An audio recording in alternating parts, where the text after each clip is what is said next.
pengertian teks persuasi. Ada yang tahu?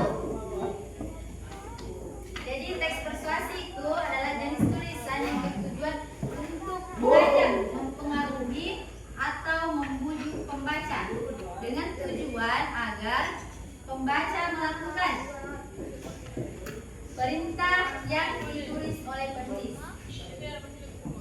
Beri contoh.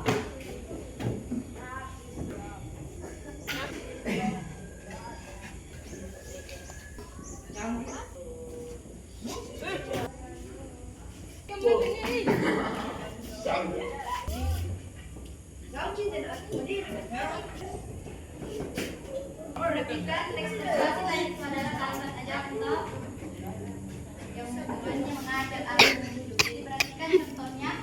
Ayo kurangi, judulnya ayo kurangi jajanan tidak sehat. Jajanan tidak sehat bisa merusak kesehatan tubuh dan membuat kita rentan sakit. Oleh karena itu, pilih makanan yang bersih, sehat dan bergizi agar tubuh tetap kuat serta penuh energi. Mari mulai dari sekarang untuk lebih peduli terhadap kesehatan diri sendiri. Jadi perhatikan contohnya. Bagian mana dari contoh ini memiliki kalimat ajakan? Ada yang bisa? Yang mana? Termasuk kalimat ajakan. Alasannya juga. Kalimat yang berisi ajakan adalah mari mulai dari sekarang ya, alasannya karena menggunakan kata mari untuk mengajak pembaca melakukan tindakan. Ya, mari ini adalah kalimat ajakan. Mari, kalimat ajakan itu ada kadang orang menggunakan kata mari, ayo, seperti ayo buang sampah. Gimana kata ajakannya? Ayo sekarang ini. Jadi kita lanjut ke tujuan teks persuasi. Tujuan yang pertama yaitu membujuk pembaca agar setuju dengan pendapat penulis. Kedua, mendorong pembaca melakukan tindakan tertentu.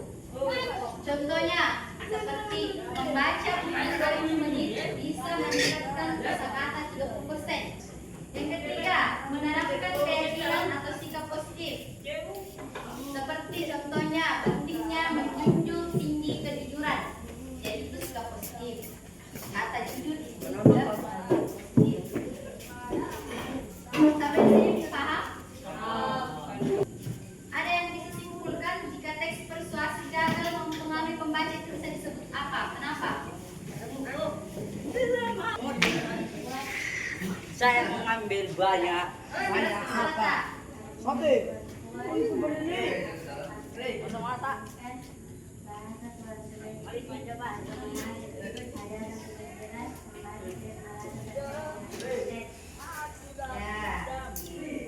Jadi jika teks persuasi gagal membaca dapat disimpulkan bahwa teks persuasi tersebut belum efektif. Jadi sudah mengerti ini, kita lanjut ke ciri-ciri teks persuasi. Sudah.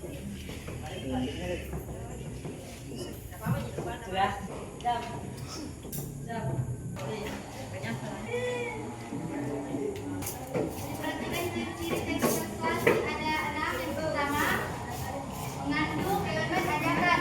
Yang kedua, menggunakan kalimat membujuk atau meyakinkan.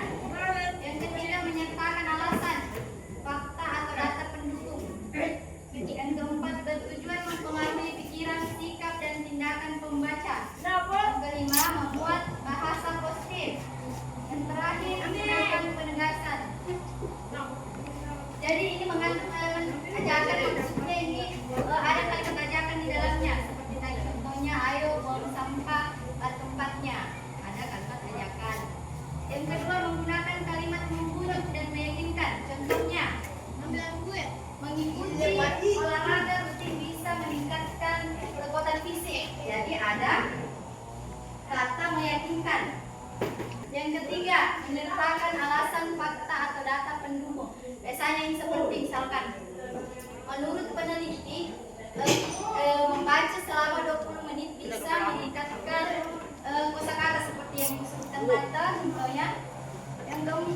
bertujuan mempengaruhi pikiran, sikap dan tindakan pembaca. Dan penegasan.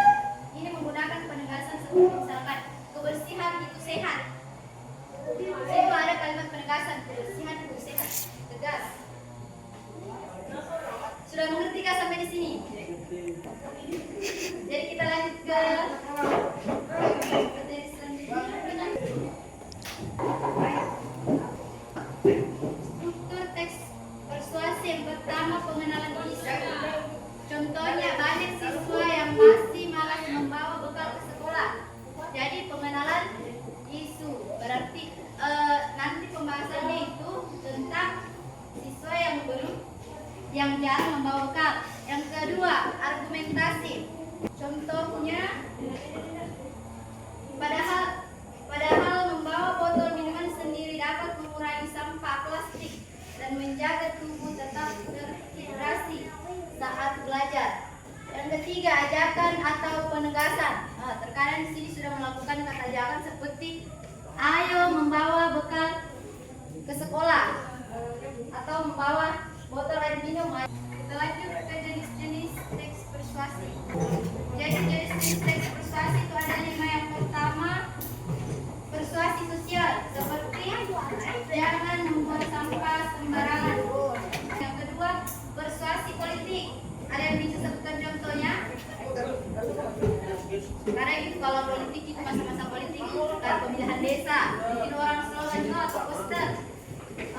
Misalkan, ayo coblos nomor 1 saat kita mewujudkan. Persuasi pendidikan, ada yang bisa bercontoh?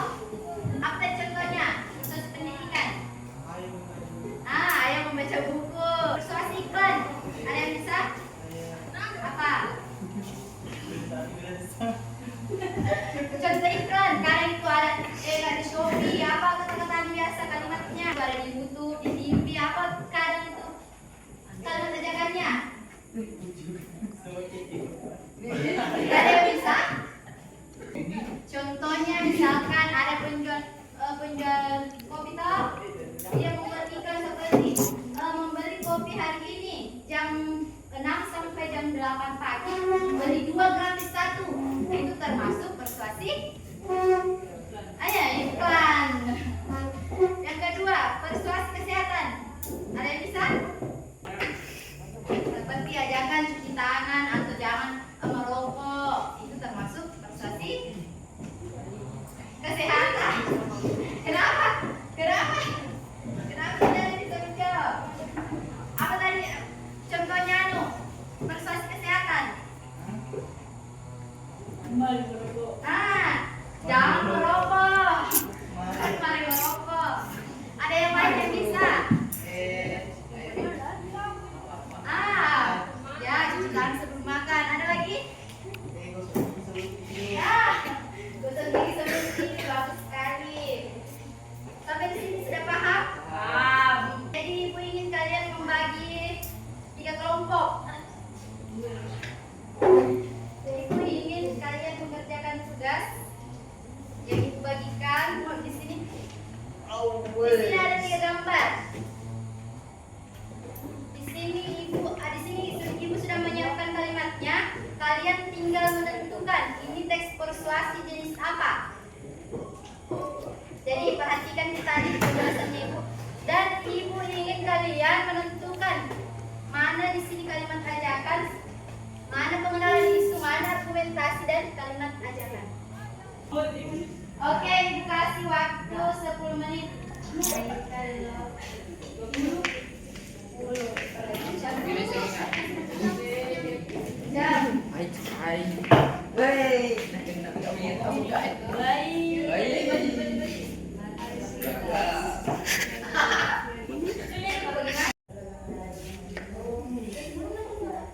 Jadi tulis Ki, misalkan pengenalan isu, tulis Ki kalimat mana yang termasuk pengenalan isu. Argumentasi, tulis Ki juga kalimat mana yang termasuk argumentasi.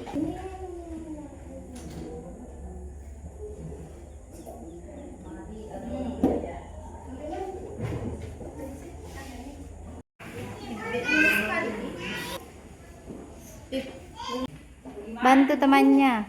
Apa jenis teks persuasi itu? Politika,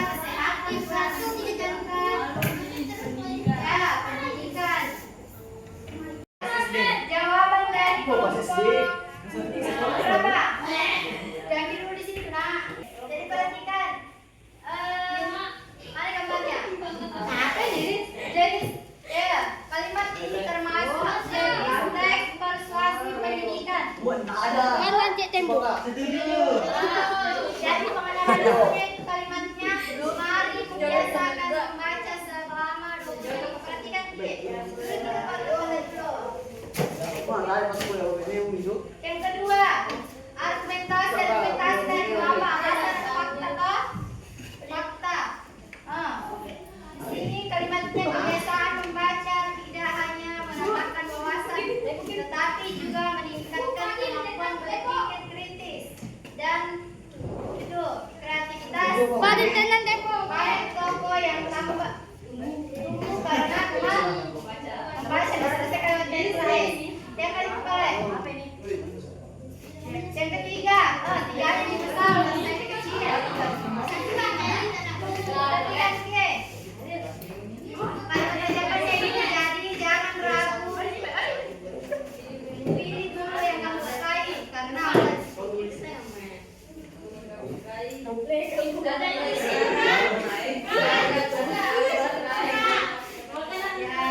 bagaimana kelompok lain? Setuju? Tangan dulu. Nanti kelompok dua ya perhatikan diri.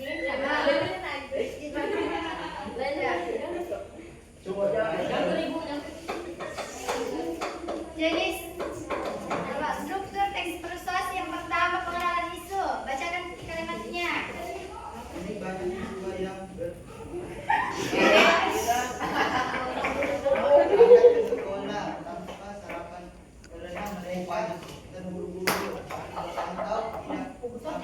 Ya, kalau argumentasinya, argumentasi tulis alasan lagi.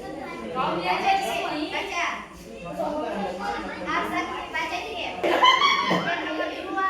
Yang nomor dua nah, sulit sekali. Pada.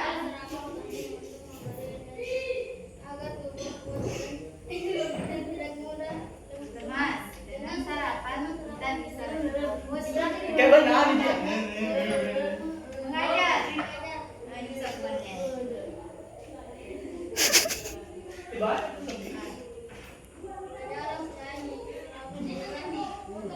Buatnya tidak cepat mengantuk di kelas. Ya.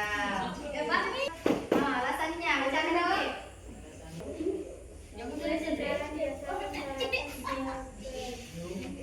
Mulai sekarang biasakan sarapan sebelum berangkat